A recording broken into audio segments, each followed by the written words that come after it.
where they see growth coming from. And then the second section will look at digital experience. So it's a big area that telecoms operators are very interested in at the moment. And we're going to look at some of our evidence from Malaysia and elsewhere as to how operators are doing with their digital experience strategies.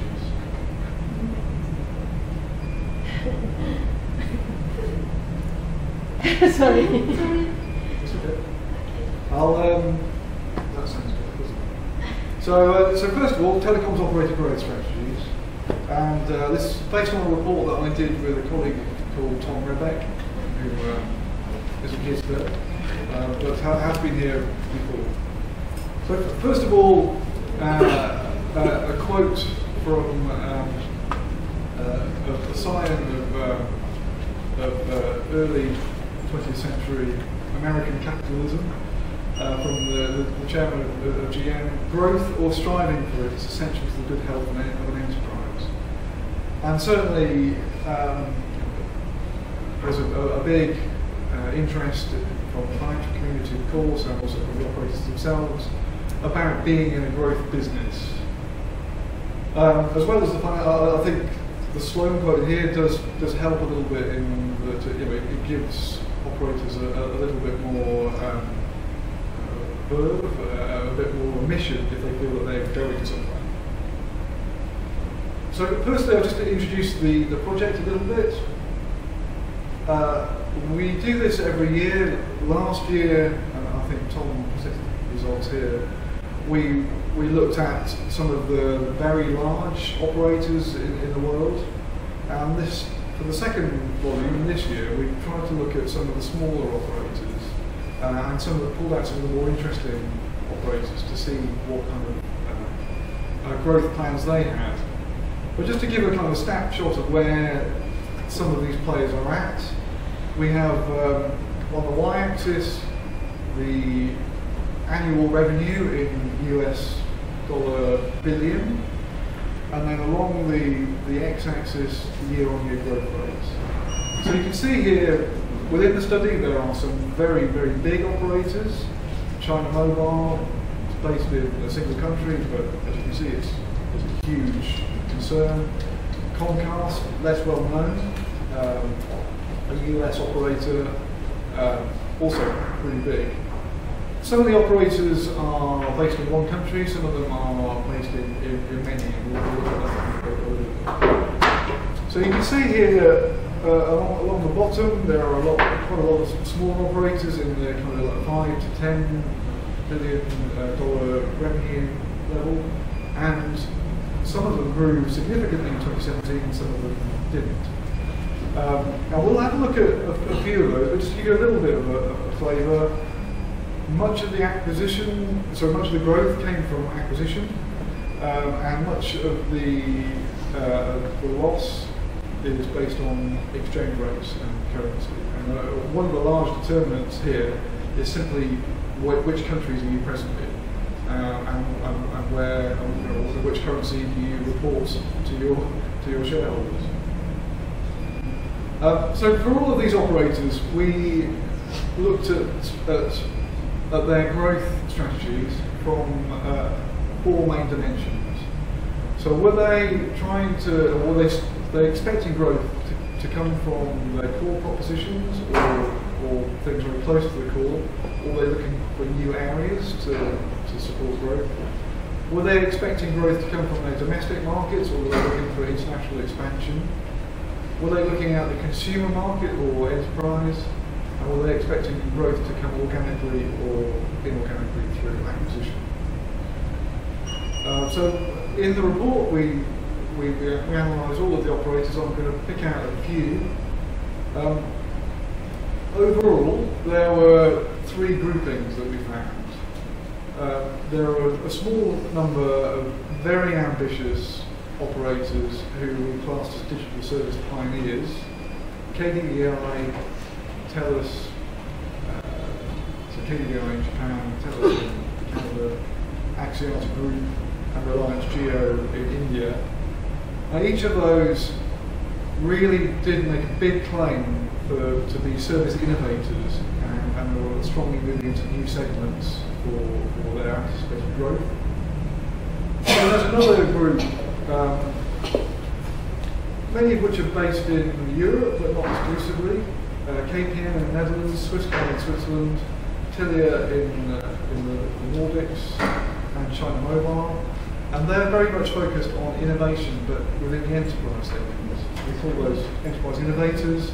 And generally, it's growth from the enterprise segment that builds on the core connectivity business, not too radically, just extends it out a little bit further into the enterprise. And then finally, there are a smaller group, which we call consumer opportunists, VEON, the Telecom, present in a few Central Eastern European markets, as well as Russia, Ukraine. MTN, mainly based in Africa, and Comcast in the US, who we see as consumer opportunists rather. They have a fairly healthy consumer business that they see that they can replicate and extend a little bit. So what I'm going to do is just have a quick look at one or two examples from each. There we go. So first of all, a couple of digital service pioneers. These aren't necessarily representative, they're actually a fairly small number of these operators worldwide. I'm just going to pick out a couple. So KDDI in Japan, quite a big operator, $46 billion of annual revenue. It is growing pretty well, actually, 6%, which in telecoms terms is quite good. Though for KDDI, that's not good enough. They say that this is sluggish, that the market is stagnant, and they're expecting much more. They're fairly profitable, EBITDA margin over 30%, and yeah, they're based solely in Japan. They have some interest elsewhere, but this is essentially a Japanese operator. KDDI is very ambitious in its aim to become a digital lifestyle company. In March 2018, they announced a new direction for the company. They were going to turn themselves into a life design company. That's what they describe it as. So very much aimed at the consumer. They're explicitly aiming to follow the consumer as they grow up, to help them with their digital lifestyle journeys through life. They are mainly looking at the household proposition and what they can do to support the consumer within that, but they're also looking at many other consumer-facing businesses, and we'll have a look at those in a second. Essentially what they're trying to do is much more akin to a WeChat kind of model of all-encompassing consumer goods and services, making them much more like a web player than a traditional telco. They're doing this partly through organic efforts, but also acquisition as part of it. So just to give you a little flavour of the kind of things that they're doing, they have a brand, I don't know how you pronounce it actually, you know? It's the AU consumer brand. I won't try to map it. And they see this as a means of leaning on their telecom business to expand into a lot more consumer areas. So they are active in finance. They've launched credit card services and have millions of credit cards in the market now, and as well as a number of other financial services. On the utility sector, they retail electricity and gas to their customers. They've been doing it for a few years now. They have a large online presence, online shopping mall that they launched about a year and a half ago. They also own some TV shopping channels that they seem to have a big course of commerce. On the entertainment side, they own several entertainment properties. They've acquired a language platform to help move into the education market. On healthcare, they've acquired a healthcare IT provider. So a whole range of areas that they see as being supported as a digital lifestyle provider. And at the centre of that, inevitably, are things like authentication and ID, the payments kind of facilitation through the wallet, as well as their retail distribution. So this is one of the most radical views that we see. Some telcos experiment with this kind of vision occasionally, but I think only KDI at the moment are as aggressive in their attempt to be a full-on digital service provider. The second example in this category is Reliance Jio. In India, it's taken the Indian market by surprise. They've built out an extensive LTE network and really seen a market opportunity to bring the prices down and to drive the penetration up.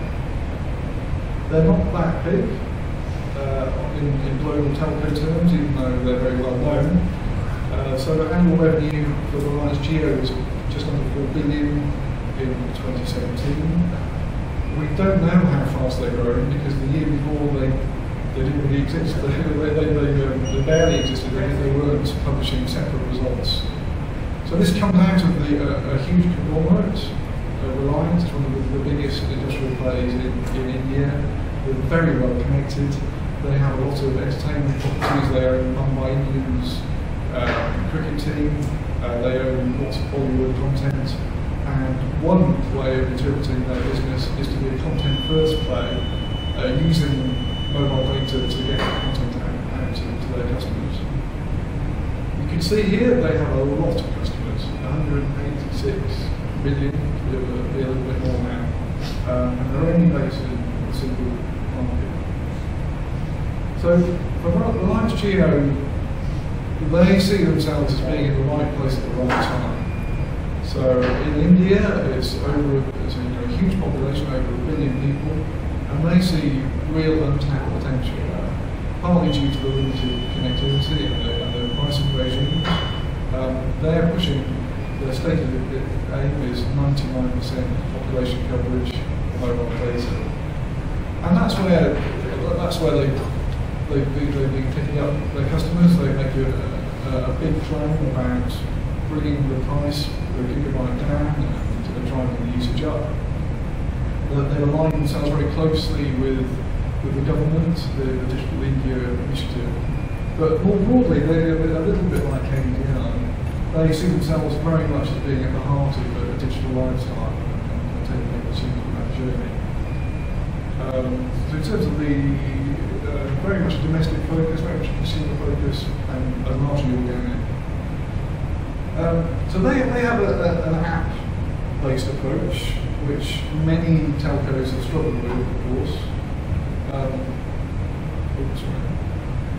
They have GeoChat, which has been a viable messaging platform for many of its users. They have extensive content that they're able to offer in their Geo Video service. Geo Music has merged with Saavn to become the largest online music streaming service in India. There's a whole range of different services that they're able, through the broader Reliance business, to bring to their customers. And certainly in terms of app engagement and app usage, they're far above most telcos. So those are a couple of actually fairly extreme examples of operators really having a full vision of that digital lifestyle and taking it to their customers. As I said, they're very much the exceptions. There aren't many who feel that they have the brand to be able to achieve this. So, secondly, to have a quick look at the enterprise innovators. Now, this tends to be a bit more nationally focused rather than international efforts. And I'm going to take Telia as an example. A $9 billion revenue business. It's actually been declining. That's mainly due to the sale of Uruguay, its Spanish operations in the previous year. I think if you exclude that, it revenue declined by about 11%, so it's not too bad. They are present in quite a few different countries, but they have pulled back very much from their Central Eastern Europe expansion to focus very much on the Nordics. So yes, they've been divesting. They've taken a fairly conservative approach. They're not moving into dramatic new areas. What they're trying to do is to really solidify their position in enterprise. And actually, we've seen quite a few operators over the past couple of years decide that enterprise is the place that they can get growth. Overall, actually, we don't see much growth in the enterprise sector, but there are some fast-moving sectors within enterprise, notably around the ICT sector, which is attracting a lot of interest. In the case of Telia, they've invested heavily to support that. And you can actually see here how active they've been over the past couple of years. They've spent at least $250 million on acquisitions in Finland alone. So Nebula was the first big acquisition for $190 million in mid-2017. That's a cloud platform focused on micro businesses and SMEs. The second acquisition in November of that year, Propentus, a security company with an authentication and ID proposition. It mimics IT equipment, workstations for SMEs, really giving it the ability to offer hosted and managed cloud-based services to SMEs. And similarly, another cloud solutions company bringing much professional service expertise. And actually, we're finding some of these enterprise-focused plays are now able to, beyond connectivity, they can offer a range of solutions around software, hosting, platforms, managed services, and professional services. Telia Finland now has the largest data center in Finland as a result of this activity. And in contrast to many in the industry, we see that some of these more enterprise-focused players are actually growing their number of employees. So as part of many operators' cost-cutting initiatives, employee reduction is generally the picture, but there are certainly a few companies that are active in enterprise, particularly the enterprise ICT opportunities, where bringing in people and expertise is a big part of that. So Telstra is a company that's acquires people as well as capabilities in Australia. Orange has done a lot in enterprise, KPN in the Netherlands similarly, and Telia Finland also. So I think it's quite an interesting counter trend. Moving into ICT often requires people. So finally, on this section, the consumer opportunities. Now these aren't as aggressive as the full vision digital service providers. And we pulled out a couple who have some quite contrasting profiles. Firstly, there's Comcast, so a US player, pretty big, bigger than most people expect, over $80 billion annual turnover. It's growing strongly, 5% is pretty good. It barely has a mobile business. It talks about them being owned quite regularly, but it hasn't really got that off the ground. And in terms of operating countries, it's US focused. Though it has to be said, not a lot of companies. So Comcast has two main strategic elements. Firstly, it's trying to build on its core home proposition, to build a consumer broadband and pay TV business. And it's doing that partly by investing in the mobile side to help implement its telecoms offer, and it's also partly trying to move into the smart home sector. That's its main domestic strategy. It also has an international strategy, which is basically to replicate this model and take it elsewhere. So one of the things it's trying to do at the moment, by the time I write it, was to buy Sky and then take that model and transpose it to the UK. So Comcast is interesting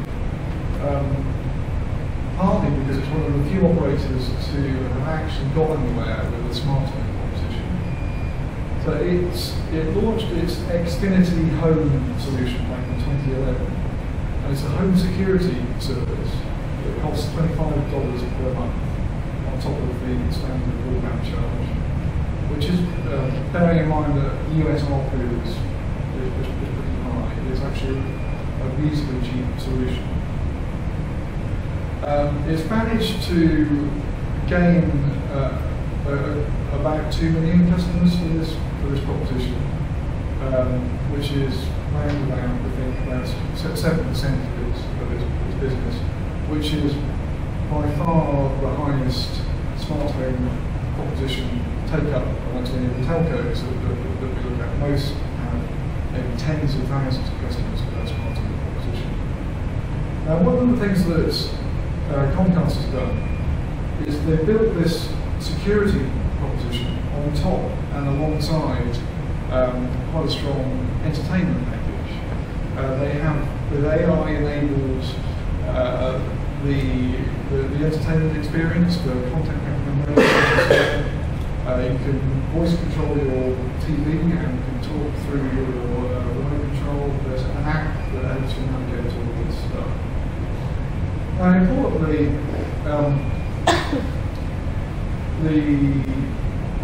what Comcast is trying to do is to open this platform up beyond home security and turn it into a full-blown home smartphone. Now, around about half of its customers have the Xfinity solution, not the Xfinity home security solution, but the Xfinity entertainment solution.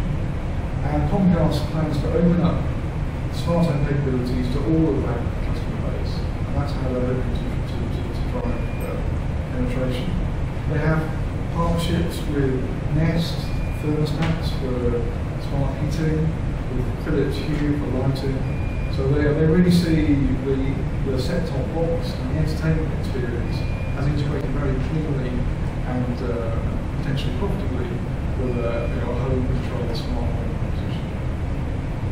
At the moment, Comcast is, as I say, one of the few operators to actually got anywhere in the smart home. It's quite a messy ecosystem. There's a lot of competition there from Google and so on. So that's Comcast. The last example is within this category of the consumer opportunists is MTN. So MTN is a group with a large footprint in Africa and the Middle East. It's active in 22 countries. Its revenue growth was minus 9.9% in 2017. But it says that its underlying business grew at 7% after adjustments for hyperinflation, profits from town sell-offs, a fine in Nigeria, and Europe. So it says that it has a strong underlying business, but the exchange rates are working against it. So MTN sees itself as being it has a fairly focused proposition. It says that it's an emerging market mobile operator and it knows how to do that really well. So what it's trying to do, a little bit like Reliance Jio, is be in the right place at the right time. So it sees itself as being well positioned in the strategic growth markets, South Africa, Nigeria, and Iran. Mobile data penetration is relatively low in many of these places, and they see that they're on the right side of history, that the demographic profile simply means that there's going to be a strong proposition for their business. So within its footprint, 60% of the population is under 24 years old. So the extraordinary opportunity that it sees.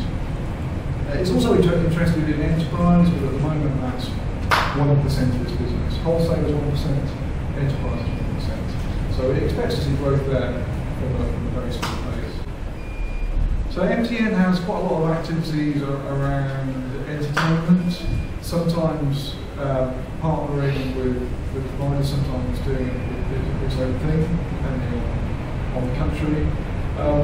It's probably more aggressive on the financial services side. It's rolled out its mobile money service to 14 countries. It's doing really well in countries, Cameroon and Ghana. They had 14 million active customers for the proposition a few months ago. And they have a long-term goal of obtaining 60 million mobile money customers. In order for it to do that, they really have to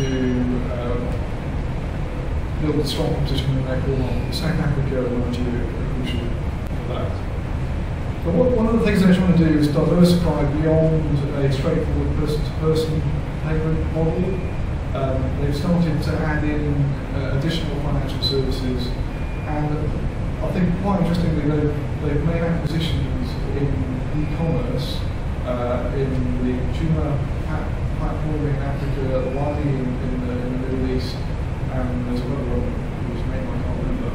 But all this presence in e-commerce, alongside the mobile money service, could potentially be brought together to really help enable mobile commerce specifically. So they see that as a big opportunity, and a real strong complement to their consumer proposition. So based on this research, I'm just going to skip to some general implications. So I think what we've seen in the last couple of years is partly operators have focused a little bit more on specific growth opportunities, but there is still quite a few different models available for telecoms operators. Most of the operators in this study have pretty different goals and strategies, even though there are some similarities. We think probably on the enterprise side there's more of a consensus. Moving into ICT often with acquisition.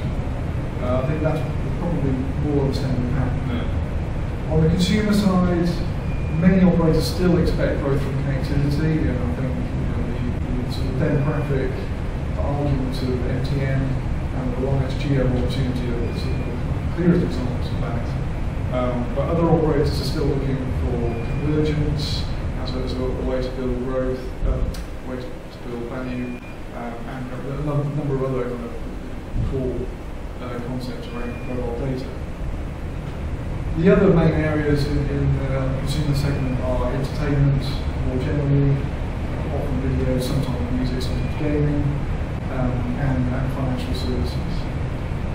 The digital lifestyle kind of vision that we've seen with Reliance Geo and KPI is quite rare.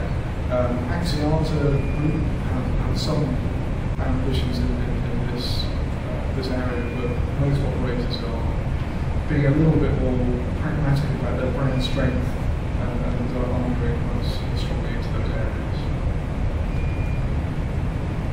So we're about halfway through. That's operator growth strategies. Anybody want to ask any questions about that before we move on to customer experience and digital experience?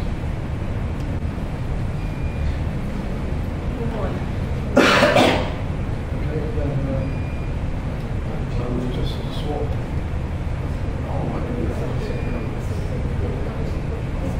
Swap over.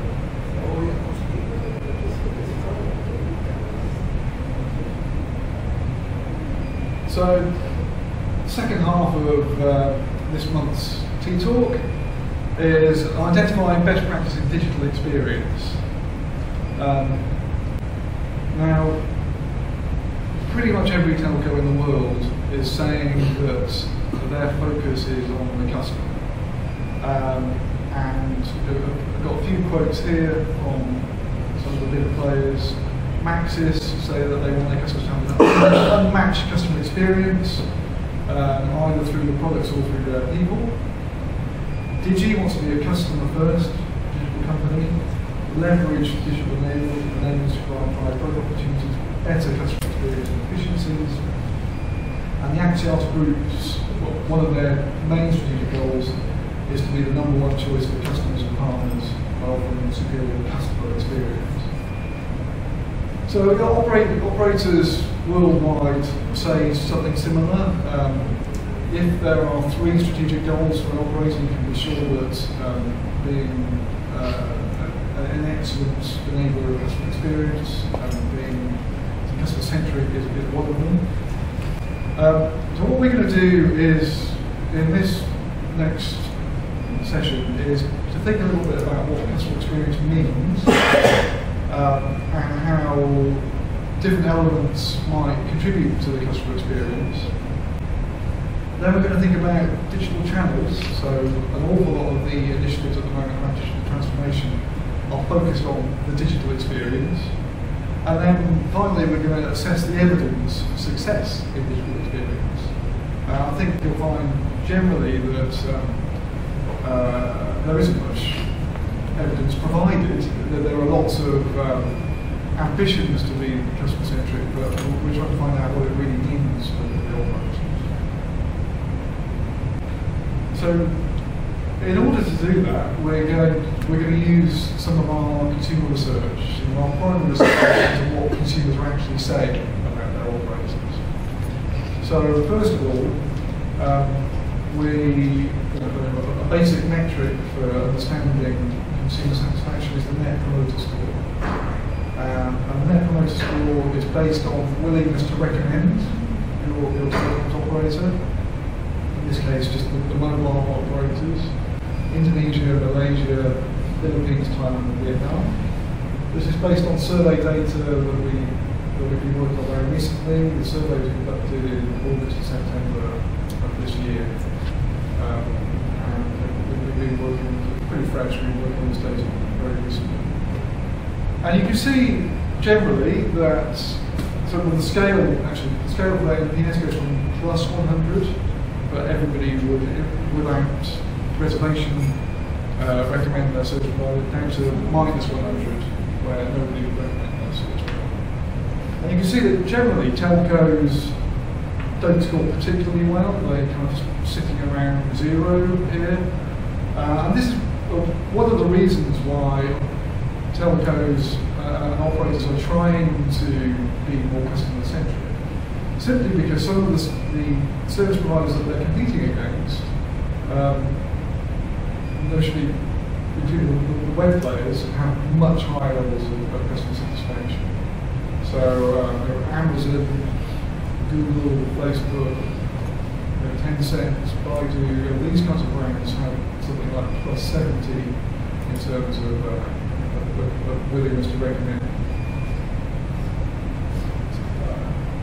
If we look at the different elements that contribute to this, so we ask customers how satisfied they were with the price, with their coverage, with data speeds, data allowance, customer services, and so on. And the scale, by the way, is from 1 to 5, where 1 is very dissatisfied, neutral, satisfied, and very satisfied. So you can see that on average, people will say somewhere between neutral and satisfied overall. And you can see that Digi customers tend to be pretty happy with most elements of their service.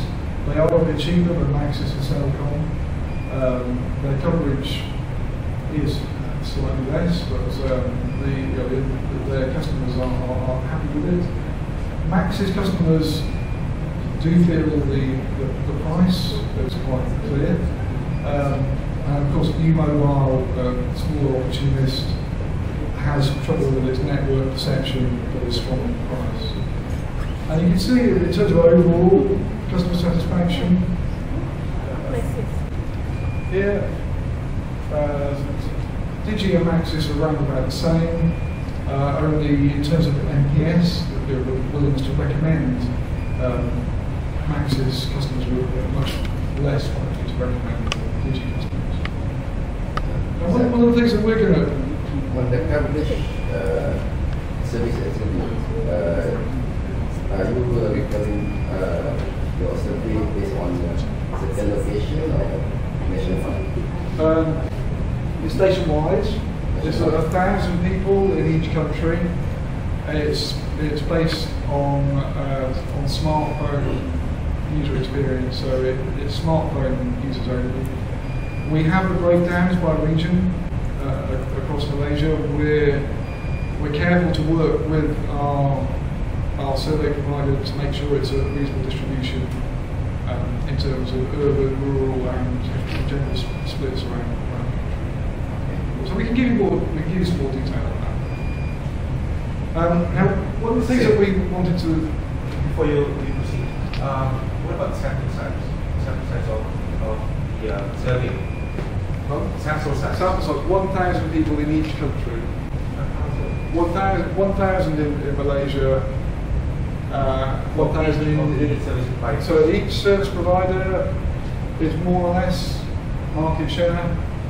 So the sample for U-Mobile is quite small, but the sample for these three are reasonably big. So a few hundred for each.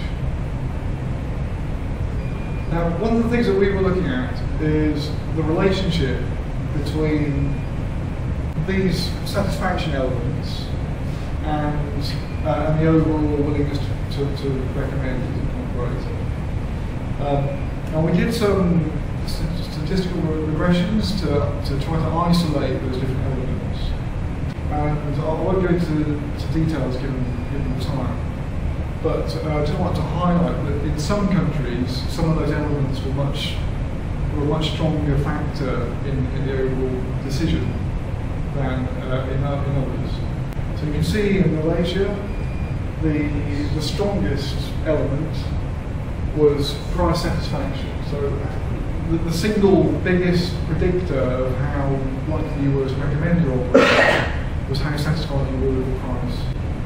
The second one was how you felt about customer services, which might be a surprise, but we find this generally across countries that the level of customer service satisfaction really does make a big difference to overall willingness to recommend and therefore NPS. And then the network performance was the third strongest factor for Malaysia. In some countries it is all about the network, so you can see that for Thailand there was all about the network. So there's a number of elements here working together, but you can see part of this will bring out the importance of the customer service experience here. That it's not the number one factor in Malaysia, it's a strong predictor of willingness to recommend and therefore NPS. Similarly, it's a major predictor of churn. So we asked people what they plan to do with their plan. So these figures, by the way, for the regional average on Malaysia. We asked people whether they plan to stay with the provider, get a different plan, or to churn. Around about 15% said they're going to churn, and the reasons for that. Most people said data speed was the reason that they wanted to get another to move to another operator. Sometimes it's data allowance. And as you can see, the customer services is actually fairly low down the list. But if we do our statistical regressions again, you can see that actually network coverage and customer service satisfaction were the strongest predictors of likelihood to churn. So regardless of what people say is their motivation, if you were more dissatisfied with coverage, you were more likely to churn, and if you were more dissatisfied with customer services, you were more likely to churn. So having established customer services as being quite important, let's have a look at the role of digital channels in supporting that. So we asked respondents how they engage with their service provider with different types of interactions. So firstly, sales support, and that's basically prepaid top-up or having another service. And also customer support, so that's more technical support or a query with your bill or something like that. And you can see there the proportion of customers that use different channels for different things. So the phone is still the #1 channel to engage with the service provider, either for sales support or for customer support. Going to the store is #2. In many other regions, it's #1. Email is quite small, and you can see on the right-hand side the orange sections are the digital channels. So websites isn't particularly well used here. Self-care app is much more a responsibility, and then some people engage with their operators on social media. And self-care apps have increased through the year from 22% of the whole sample to 29%. And if we look at which operators' customers were using self-care apps, you can actually see a fair amount of variation. In Malaysia, we found self-care app usage was much higher by the Analysys customers, so by Analysys and the Hotlink. Telecom sale in Indonesia, AIS in Thailand. Everybody's active here, but it's on a high penetration number. So we wanted to look at this particular group of people who use self-care apps, and to try to see how they vary from average and what it might mean. Now, overall, 29% of the 5,000 people in the sample use self-care apps. Their age profile was the same as average. They weren't younger, they were average age. They did have a higher NPS by +17, which is quite a lot higher. They were more likely to be, they had a slightly higher average customer satisfaction score, and they were less likely to churn.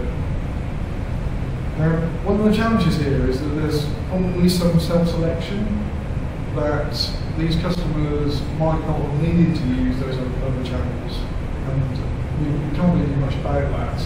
It's hard for us to account for that. But we can say that with 30% penetration, as the penetration of self-care apps increase, then these people are likely to be more representative in terms of their problems, as well as the solutions that they seem to provide to engage with. But we tried to again use some regressions to isolate the specific elements. So we took into consideration age, we took into consideration whether customers were postpaid. By the way, postpaid customers tend to be much less satisfied here than prepaid customers. We also took into consideration average monthly spend. So higher spenders tend to be happier. And after taking those things into consideration, there was still pretty strong evidence that self-care app users are happier. The self-care app users who use it for sales, so generally prepaid top-up, churn amongst that group was 30% down after controlling for other factors, so trying to isolate this as much as possible. And it was down 50% for customers who use this for customer support. Similarly good results on the willingness to promote. So customers who use self-care apps for prepaid top-up were much more likely to promote their operator than others. These customers Also a valuable set of customers, so there's a lot of interest in keeping them happy. They're more urban, they're more likely to own other devices like connected TVs and tablets and so on. They're more likely to have fixed broadband to use streaming video service or music. They're more likely to be on 4G, and more likely to be interested in buying new stuff. So again, a valuable segment. So having had a quick look at these customers themselves, the digital customers, we'll now have a quick look at how the operators are doing engaging with them and whether it's making any difference to their business. So first of all, we've ranked we pulled out the operators and lined them up in terms of their customer service satisfaction ratings along the x-axis. So the more satisfied, the higher the rating that operators and customers gave, the further they are over to right. The least satisfied on the left. And we mapped that against how digital their customer base was. And you can see that there is a correlation. So the more digital the customer base, the higher the customer satisfaction rating. It's not a particularly high curve. There's a correlation that's not particularly strong. If we put some names to those points, you can see who's doing really well in terms of customer satisfaction, to service satisfaction. Digi again doing well. Max is doing relatively well here. AIS and Thailand. eMobile in that middle. And you see Philippines always doing so well. That's one way of looking at the data. Another way of looking at the data is to look to see who's improved their customer service satisfaction the most. So we've looked at the change from 2018 to 2017, and then we've mapped that against self-care app penetration. So I've got another view of the level of digitalisation and whether it's actually making a difference. You can see here that actually we have a much steeper line. The correlation is much stronger between the ability to drive self-care app usage and improving our customer service satisfaction.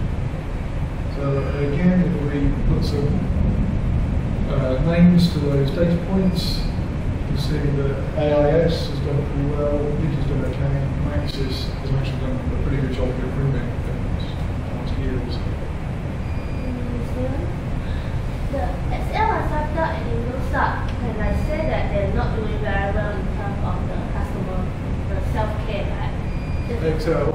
And yeah. It's not in Indonesia. Is it possible because of Indonesia have a large of the population, they cannot cater, not enough manpower to cater, or they cannot cater on the customer support part? So, I mean, XL Asata and Indosat. Yes. Why the score is quite low?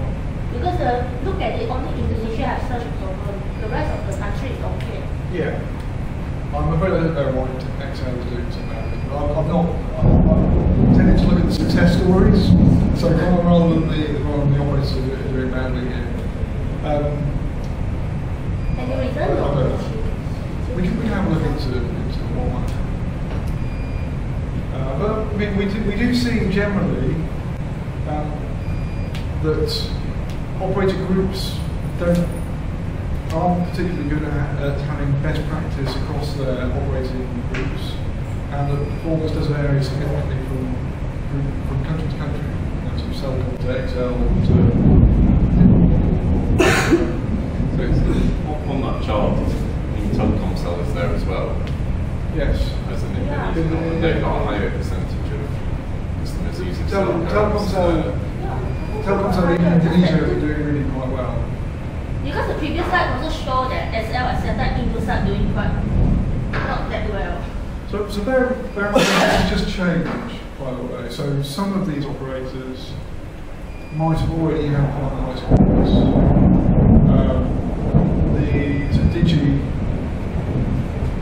Digi had quite a high score to start with. It still has the highest. It had the highest last time. Maxis has improved the most. So we have Vietnam, Indonesia, Thailand, Philippines, Malaysia. So I'm just going to pick up on 2 case studies before I finish. So Maxis I mentioned a little bit. So Maxis increased their customer service satisfaction by 4.3, which on our scale doesn't sound like much, but is actually pretty good. We've seen the intention to churn come down from 2017 to 2018 on Maxis, but we've also seen their Net Promoter Score worsen slightly. Now with Maxis, they're building this proposition around having a strong network as well as having a strong customer experience. And I think historically they didn't have a particularly strong customer experience, but we do see evidence here of it improving, and I think that makes a big difference on the churn side. Where they still have a problem is the recommendation, and as we saw earlier, that's largely driven by price. That's the number one predictor of willingness to recommend. So we think that as Maxis continues to be held back a little bit there, even though it is doing a better job at servicing its existing customer base a little bit better. Now Maxis does stand out in terms of the digital penetration of the self-care apps, as we saw. There's a higher adoption level than the other operating customer bases. It has fairly good rankings on the app stores for the device. For the app, not particularly good, but not bad. And I think importantly, I'd like to pick up on the bottom point, but it does seem to have done quite a good job of reducing the reliance on their contact centres. So only 42% of the Maxis customers said that they used the phone compared to 60% of the Digi. So they do seem to have reduced their reliance on contact centres whilst also growing this digital channel through self-care app. So it looks like they're doing quite well. The second example is AIS in Thailand, who is acting in a very competitive market at the moment. There's been a strong move towards unlimited in Thailand. There's been quite a lot of churn for AIS, but only ever so slightly. What it has done is seen a strong improvement in the customer satisfaction, and with that, as we expect actually, a good pickup in Net Promoter Score. Now AIS is similarly to Maxis. It had the highest adoption of self-care apps in the country compared to the other operations, 42% compared to 20% true. And had really good ratings for this app on the app stores. So you can see that 4.3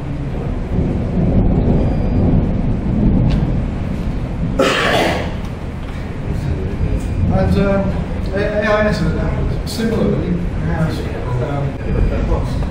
pretty good story of reducing reliance on the contact centres and building this channel for self-care.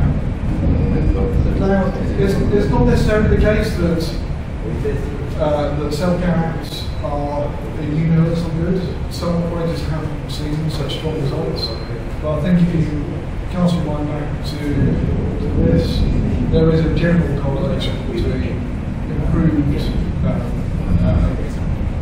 self-care app and improvements to customer service experience. So I'm just going to conclude this second section. We do find a sizable proportion that could be described as having a digital customer experience. So nearly a third of customers in the region using the self-care apps. They're growing, they're a valuable segment. It's difficult for us to really understand the degree of self-selection that's going on, but I think as this group gets bigger, it becomes more meaningful. Certainly a valuable segment. Secondly, the phone is still the number one channel, and so cutting costs dramatically in all centres has to be done really, really carefully. We have quite a few examples worldwide of operators being too aggressive there and then regretting it and having to reinvest and rework things. save their reputations. And then lastly, when it comes to the digital experience, it does seem to be focused around the self-care app. Sometimes it's just a case of getting the basic right. It doesn't necessarily have to have all the features.